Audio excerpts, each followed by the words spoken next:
This is James Taylor, and you're listening to The Creative Life.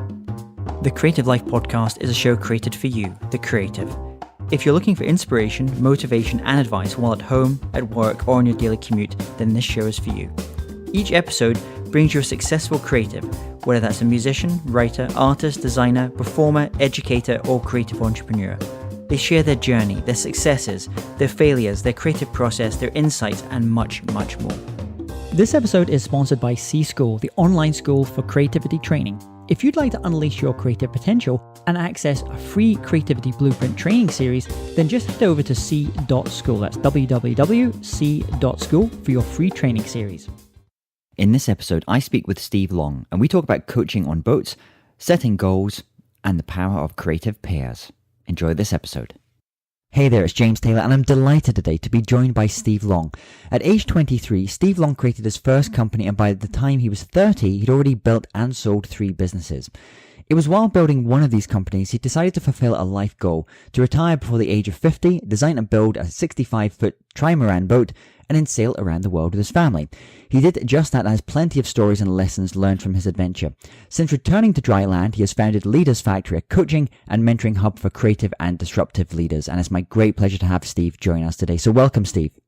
Thank you, James. It's such a pleasure to be with you. So let's get going. I'm so excited. So share with everyone what's going on in your world just now. Well, as I'm a multi-project guy all the time, I'm always working. I have like several goal lists as for the people who, like you, who I've told a bit about myself. You know that I'm a big bucket list advocate. I work and I live by my bucket list. This is really why I wake up in the morning. So all my goals are written on a goal list. And right now, one of the goals that I'm working on is really a platform for creative people to be able to invent what they want to invent, but in a much, much faster way and with much, much less money, if you like. So instead of going through crowdfunding with sites like Indiegogo and Kickstarters, we're offering a platform that's going to help inventors locate the right resources to get their invention going and shorten that period of time for the market to hit the market. So as you know, first one on the market has the bigger share of the pie usually. So this is really a part that I could feel there was a really big need in the industry where, I have several patents under my name, and every time I wanted to invent something, those things were always going to be a problem. There was always going to be a lot of paperwork, a lot of problem finding the money, finding the right people to help me build the prototypes and stuff. So I kind of put all of that together, and right now we're about to deliver on that platform in a couple of months from now. And otherwise, I'm looking for a boat that we lost in the Caribbean. As a bit of you might know, I'm a very, very intense boating person. Within my coaching practice, I'm really with a lot of people that I bring on boats to make them live a different, take them out of their comfort zone, if you like, and make them experience very, very different way of leadership. So by bringing them on these boats, they experience something very, very different. We take them while the weather can be bad or whatever, and when we're sailing next to some islands and everything, and these people they have to grow very quickly. But now we've lost one of the boats with the last hurricane that happened in the BVI. So, and unfortunately, the insurance is not going to cover that. So I'm going to have to work a lot more in the coming year just to make this, bring it under a boat to our company and get going with the coaching. So that would really crush a lot of people to have built. Because I know one of the really cool things you do is you mentioned this idea of, the coaching on your boat, and you travel to different places with these leaders as well.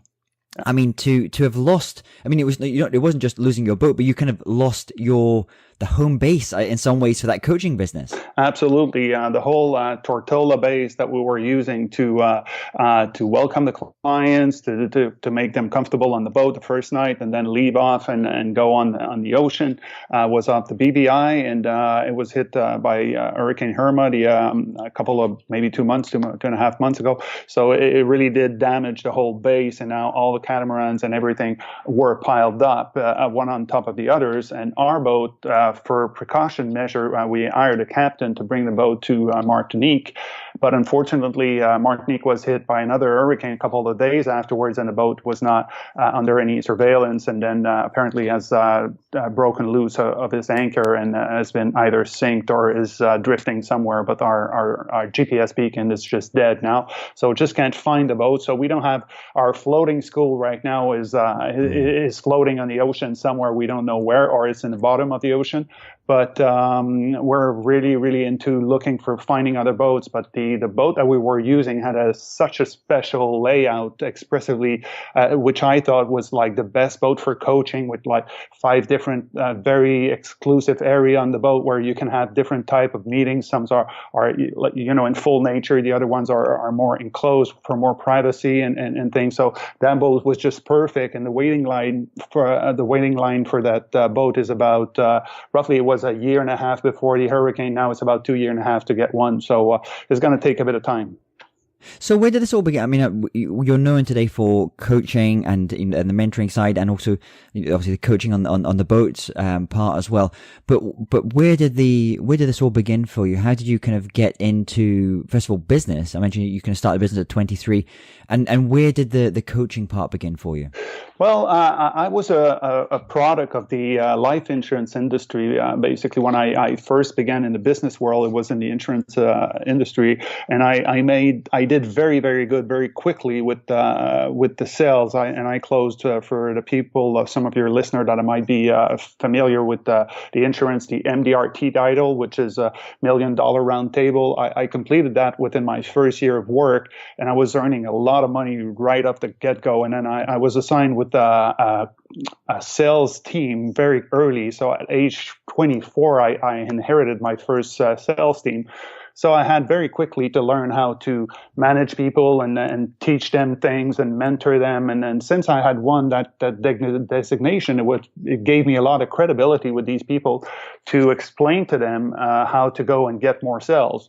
So that's pretty where my first kind of coaching adventures came in. I did part of mediation, if you like, a bit before that with the same insurance company, because I come from a part of Canada that speaks both French and English. So at some time I would do some mediation between peoples, but that wasn't that great.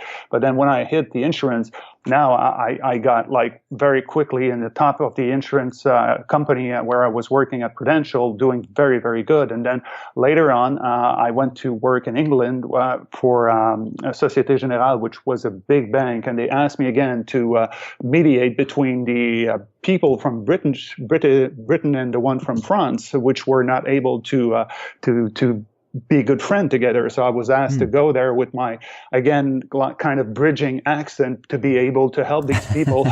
So because obviously being so is it Quebecois? Is being Quebecois, because you're Canadian, but you're not French. There's this kind of, I think it's quite interesting, because my wife's family are from Montreal. Absolutely. As well, and so it's an interesting, because it's a very cultural place, and I know a lot of my friends from Montreal. They're very good at living in the gray areas, the boundaries of things. Yeah, absolutely. And that, we're a small province in Canada, and the only one that speaks French, basically. And we're kind of that like these outsiders within the country, if you like. And we always have that different language. But on the other hand, we have to make sure we are able to communicate with the States and with the rest of Canada. So a lot of people from Quebec do speak English and do extremely good with that, like 2-factor language that we can, sell to other companies and stuff. So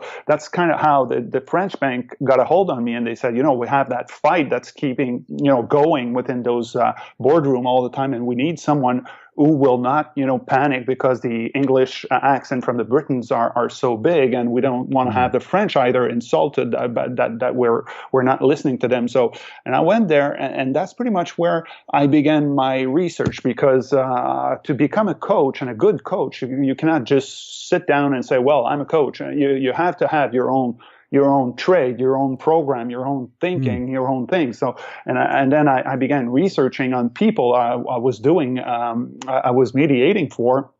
and taking notes with, like, those small booklets that are black. I had piles of them. So I would just write down every day what was happening with this guy and this other guy, and start, really learning about their behavior and the power struggle that I could feel, that type of energy that was kind of moving from one side of the room to the other side.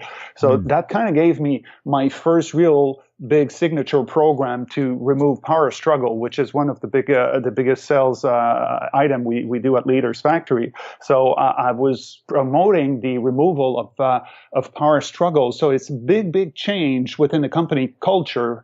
And in many companies, it's not that much of a problem because there is no culture. But when there is, and the company's culture is based on leveraging, fear on people to make them work harder, then I would step in and start explaining these people how destructive that behavior would be and how they needed to correct that. And I would even show them, look at that person, he's showing that behavior, and it's making this and this and the person afraid or produce less and everything. So it was really like on that topic that I did start my coaching.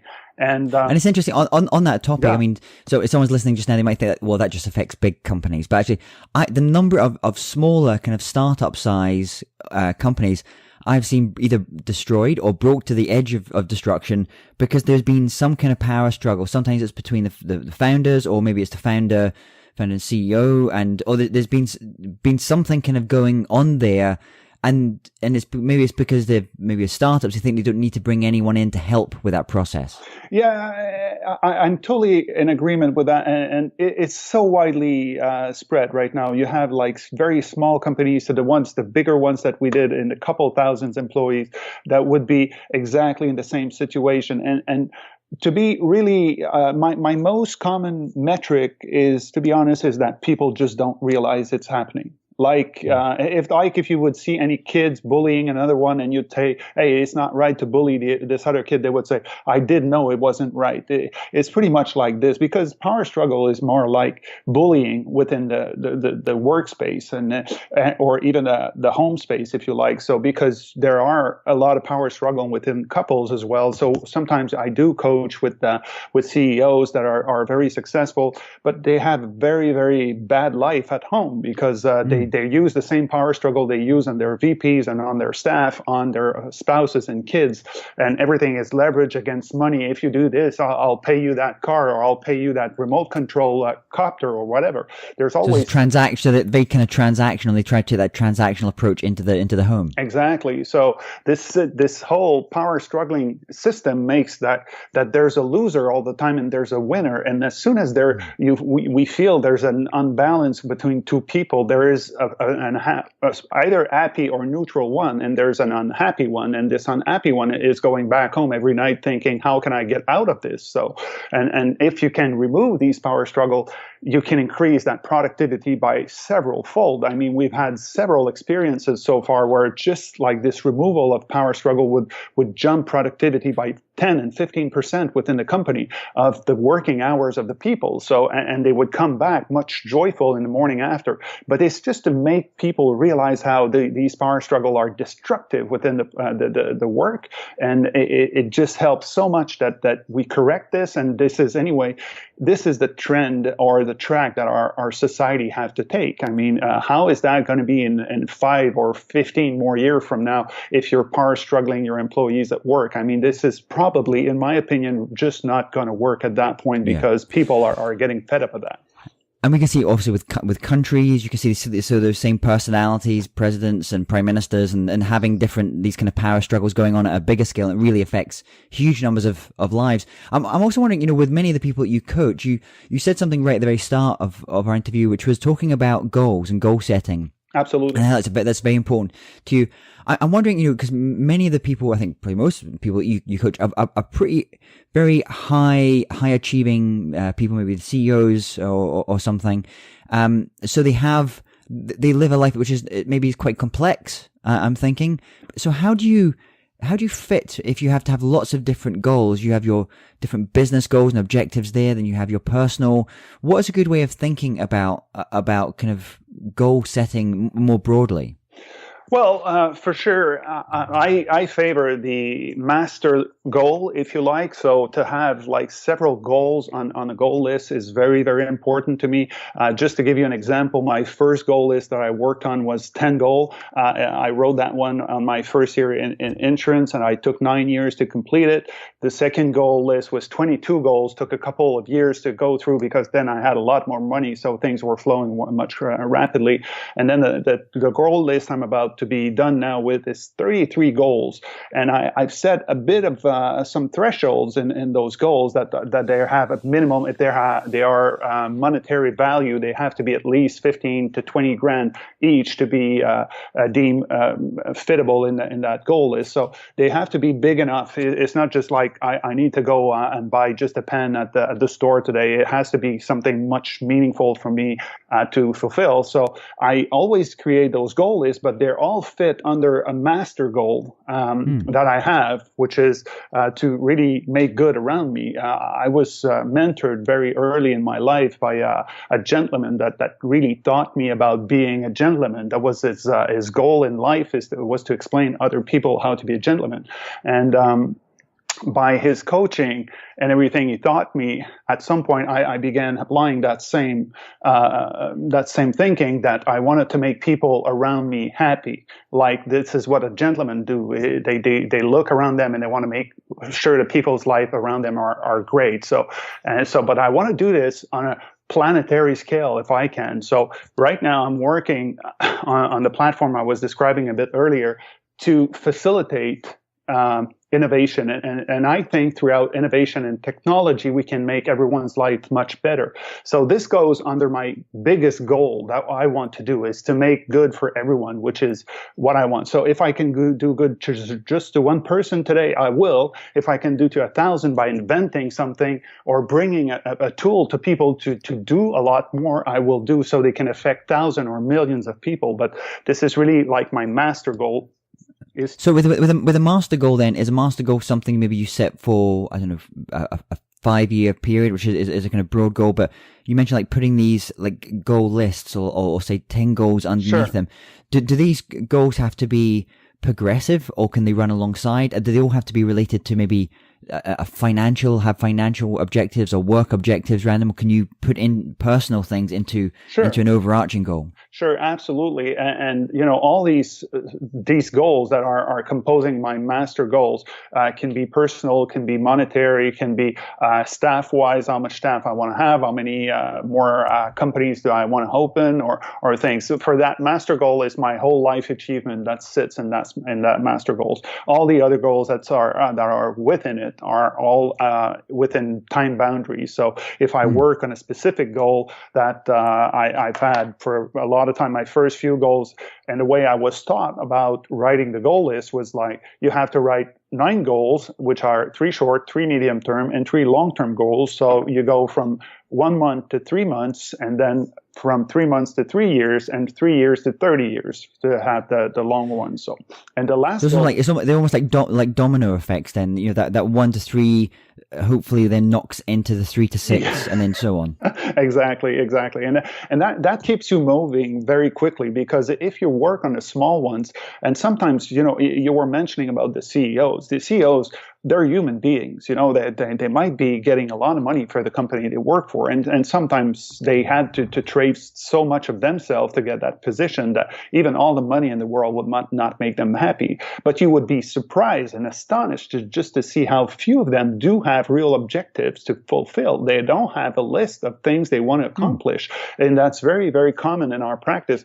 And it takes a couple minutes, really. As soon as I'm introduced to a new CEO, I sit down and then we have a chat, and sometime within maybe 10, 15 minutes speaking about the business, I already know that person don't have goals. They don't have goals personally, and sometimes they don't even have for the company. So it's making me crazy sometimes just to see how people can walk their way up that far and not having many goals at all. So it's really, really impressive to see how unaware people are of the power of, sitting down and putting yourself into creating that list that is going to be like putting the address you want to go in your GPS and say, all right, now I know where I want to go and I have to do this today. So, and the real secret, and that's going to be something maybe your listeners might want to understand, is either CEO or whoever person you're going to ask and you're going to tell about these goals and how they should be important for them, most of them, even if they knock their head and say, yes, I understand, Steve, what you mean, and I'll do it, most people just never do them. They go back home and they just turn on that TV and they do something else, and then, oh yeah, I'll do the goals before Friday, or I'll do the goals before the end of the month, and eventually it never gets done. And that's such not a surprise for me every time I have to speak with someone who had goals to write and they didn't do it. Sometimes I've heard, yeah, go ahead. So with those goals, I'm just wondering, you say that you're having the short ones, the medium, the longs, all build up towards the single big idea. With the short ones, is that something that's constantly changing, or you basically set like a 5-year big goal and say, okay, these are the first 3 and I tick those off the list and then I move towards the next one, or the short one's constantly changing?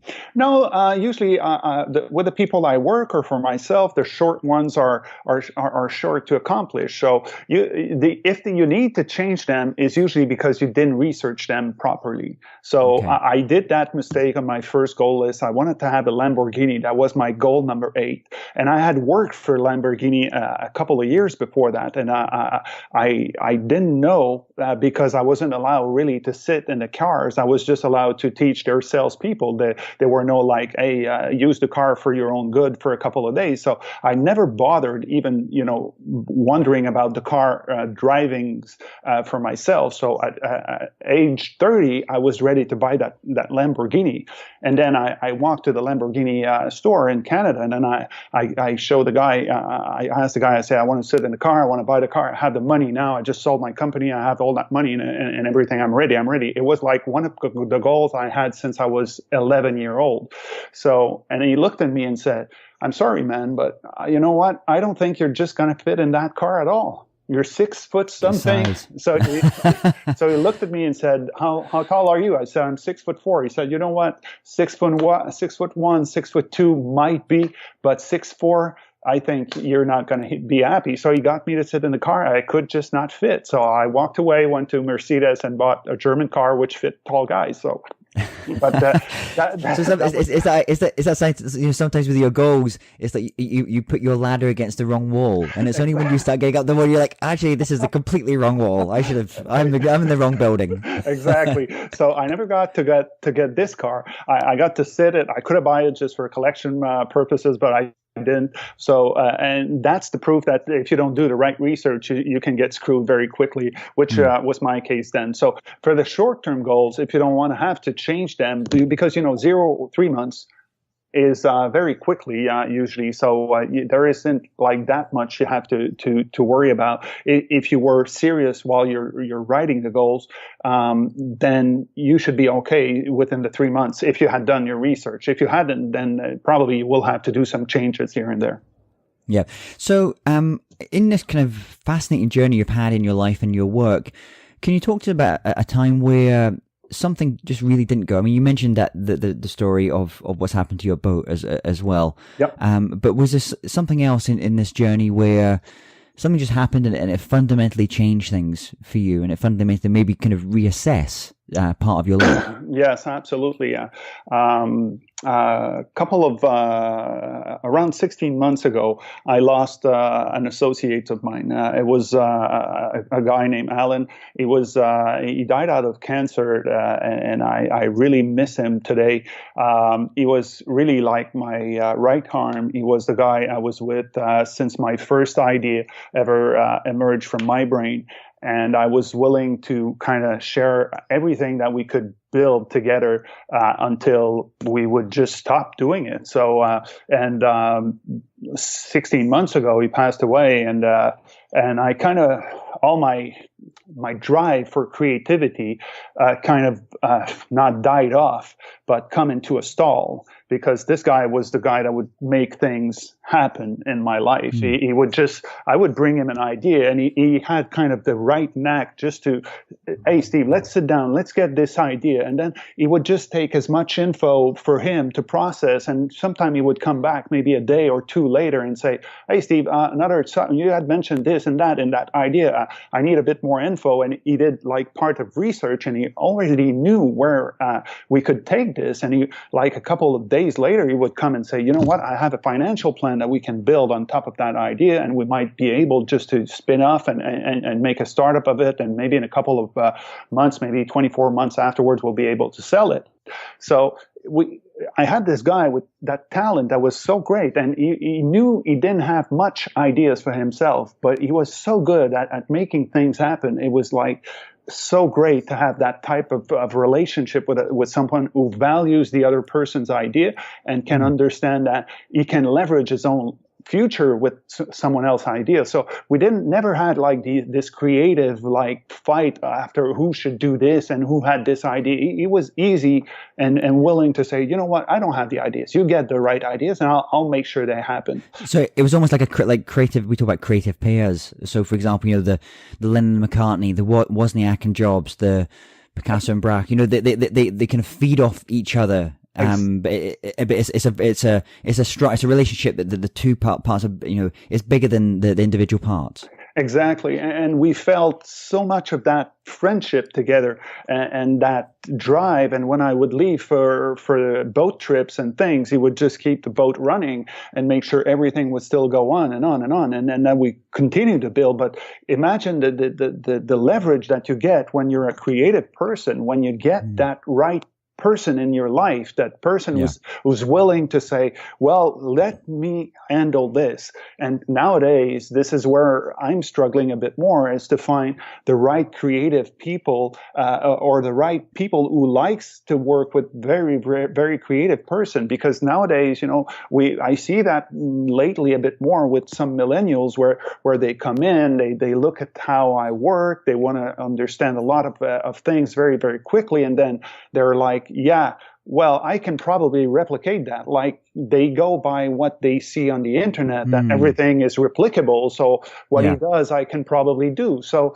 and then sometimes they come back maybe a year or two afterwards and say, well, you know what? I ran out of creativity. I'd like to come back. So I've seen this a couple of times already. So it depends. I just don't know where I'll find the right person. And who knows, maybe some of your listeners would be that right person. If there are, you're welcome to give me a shout. I'll be more than happy to speak. Anybody would feel that they would recognize themselves in what I say, they want to work with someone, then that would be just awesome. But this is really where my creativity has taken a hit in the last year and a half for Essentially, I mean, I think a lot of artists, in terms of music artists, recognize that that role, for example, that the manager has, the artist manager has, is usually that role, so that the artist is out there in front, coming up with ideas, coming up with potential ideas for partnerships, and then the manager is there basically is the CEO, is putting together the machine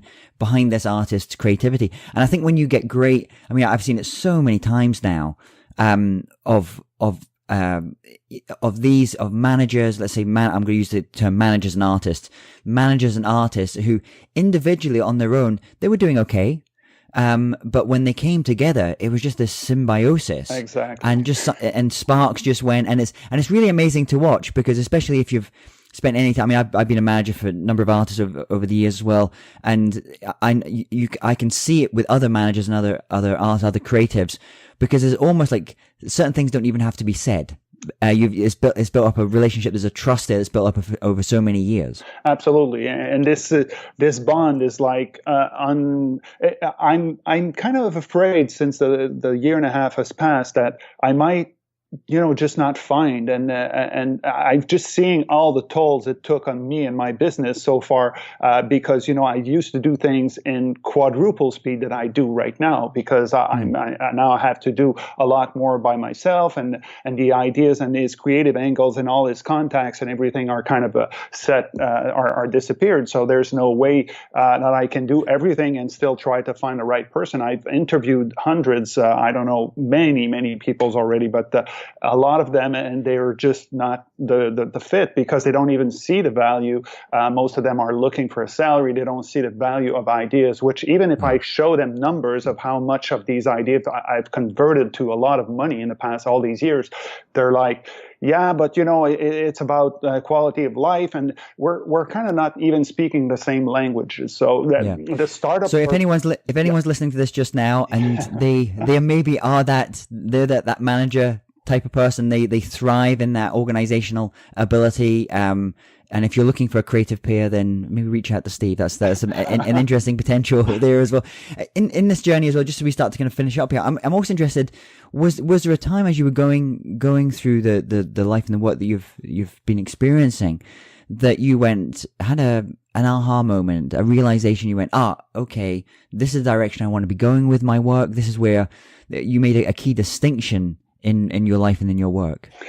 Yeah, absolutely. When I did realize at some point, I'm a lot into metrics. I'm really, I like to analyze things and people and everything I do. A lot of my analysis are going towards time as well. And time, when you stop playing with your time, and then you get focused about what you have to do with your life, because this is really where I kind of choked, is I realized that my life was not really going anywhere for sure. And then I decided that it had to go. It was not the whole focus of my life just to go 9 to 5 to work and, make babies, raise them, and then retire and then die. That could not be the purpose of what I was waking up in the morning. So I right away, I destroyed the TV in my house, and I decided that was going to be like the end of this thing, because I did the math, and then I realized I was spending maybe 30 hours a week in front of that thing. And for me, I'm an information junkie. I like information like crazy, so I can never stop just draining from the TV, and I will never win over that fight. So I just got rid of it. And then from that point, my creativity just like multiplied by 10. And it's like right away, I realized that I was kind of putting blindfolds in front of my eyes, and it was time to stop this and get rid of that thing, even if it was going to be some protest in a house, and my wife and my daughter would say, "Hey, what are you doing?" I'm doing us good. That's what I'm doing. So I took it off. And since then, I created more things than I ever did before. This is where I realized it had something to be, I needed to get rid of that. And then that totally exploded the creativity I had. Fantastic. I mean, I've been doing something similar as well. I've kind of pretty much reduced or massively reduced or taken away almost completely TV. And ever since I got one of these Amazon Alexa things, because I just play music and all the time, which is fantastic because you can be thinking of other things, and music inspires different ideas as well. So if TV is out of the way, what about online resources or tools or apps like Evernote, for example, are the ones that you find very useful for the work that you do? Well, one of the other creative tool, and that's going to sound just crazy for maybe half of your listener, is Macintosh. I jumped into the Mac train about maybe 7 years ago, and now they've integrated like the phones to the laptop to the iMac. So I have like 15 devices everywhere, and everywhere I go, it's like working on the same computer over and over again. So I never have to worry is that document is there. So I'm not kind of a big user of these Evernote things, because I'm kind of a bit of a paranoid person, because very often, I spoke about ideas I had, or I took notes here and there, and then I saw the ideas pop up a couple months later, or, you can see it on your Facebook feed the next morning. So it's something that I kind of got a bit paranoid with. So I'm a lot more into whiteboards and into using notes inside the Mac environment. So, and I have those whiteboards I have in my house. I have 5, and I have in the office, I don't know, I have maybe 15, and everywhere I go, there are whiteboards and those dry pen. And once we're done with that, take picture. I have an assistant who just take all the whiteboards and just retype everything that was said on it. Those are really the tools of my trade, Evernotes, because I don't really that much like to be influenced by what other do. Even in the coaching industry, I don't kind of read other people's book into how can I learn from Tony Robbins and use some of his strategies. I leave his strategy to him, and I hope he's going to leave mine to me. And that's pretty much what I do. So I don't go and read their stuff, and I coach and I do things that make sense to me. And those whiteboards, when we take a picture, I think is a bit more secure than putting it on Evernote, and then people from whoever can crack these website and get your creative ideas. So you mentioned you're not a fan of necessarily other books by other, say, coaches, for example. But is there one book that you would recommend to our listeners? It doesn't have to be on business; it could be on something else, perhaps. And also, I'm going to ask you one book recommendation and one album, one record recommendation. Sure. So one book is the only book that I do recommend reading for all of my clients, whatever stage we're at. I have them to read The Success According to Jack Canfield. I think that's the right translation. And all I have them is to read the whole book very quickly. I tell them you have to download this on Kindle. You read that. You have to read it before next week. And then when they show up in the office, it's either me or my coaches that do that same things. But then when the guy comes back, we say, "Did you read it?" "Sure." And then what was the first chapter about? And the guy's like, "I don't know." So let's put it up again. And then they open the book again. And the first chapter's title is Assume Full Responsibility of Your Life. And this is the only part that I want them to read. It's only that title of that first chapter, which says Assume that your life entirely, which is, to me, as soon as you get a person that's highly motivated, that wants to create or do whatever things, if you get them to knock that first thing off their list, is to stop blaming anybody else in the world for whatever could be happening or has happened to you. If you just can get them to do this, then you can build on that like crazy. And this is what exactly that sentence does to me when I refer that book to a person, is to make them understand they just have to stop blaming anyone else for whatever is happening to them. I couldn't care less what the explanation is going to be. There is no way. If you got screwed, you got hacked, you got whatever, you got stolen an idea, it's because of you and no one else. It's always because of you, because you didn't do the right thing. You ended up in that situation. So that's pretty much where I recommend that book. And for sure, in the music business, I'll easily say most probably the whole Pink Floyd series. But I'm a very, very deep fan of Pink Floyd. I had the pleasure to meet with Rick Wright in a boat.